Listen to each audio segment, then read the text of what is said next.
Les marges passives. Alors, qu'est-ce que c'est qu'une marge passive? Quand on parle de marge, on parle de la bordure d'un continent. Si on l'appelle passive, c'est parce qu'elle ne présente pas d'activité sismique ou volcanique. Donc, typiquement, les marges passives, on va les trouver actuellement au milieu des plaques tectoniques qui contiennent un continent. Donc sur la bordure du continent qui se trouve au milieu de la plaque tectonique, donc là la marge est déjà formée.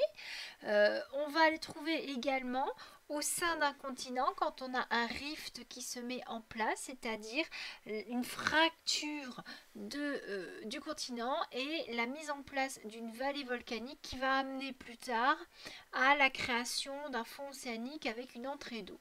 Donc comment se met en place une marge passive?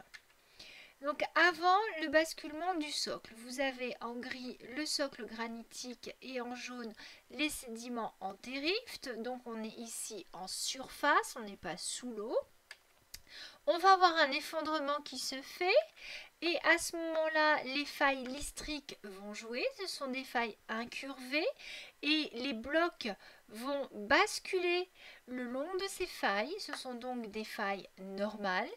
Et la rotation de ces blocs induit une sédimentation en éventail, puisqu'à ce moment-là, à partir du moment où on a un effondrement, on a un abaissement du niveau du sol, donc la mer va s'engouffrer dans le rift et avec la sédimentation, on va observer des dépôts sédimentaires dans les creux qui ont été laissés par le basculement des blocs de socle granitique.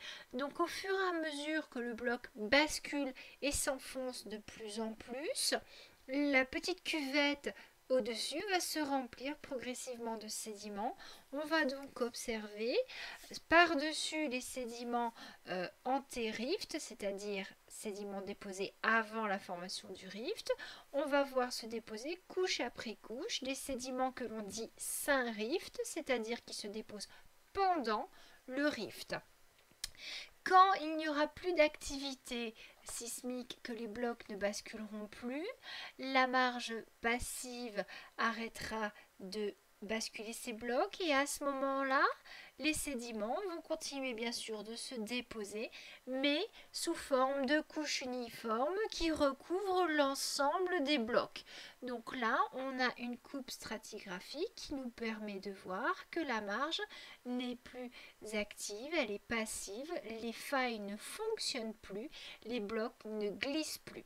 Donc une marge passive, elle est constituée, elle ressemble à ça, donc on peut la détecter avec des études sismiques. Et cette marge passive ne peut se mettre en place que dans un contexte d'extension.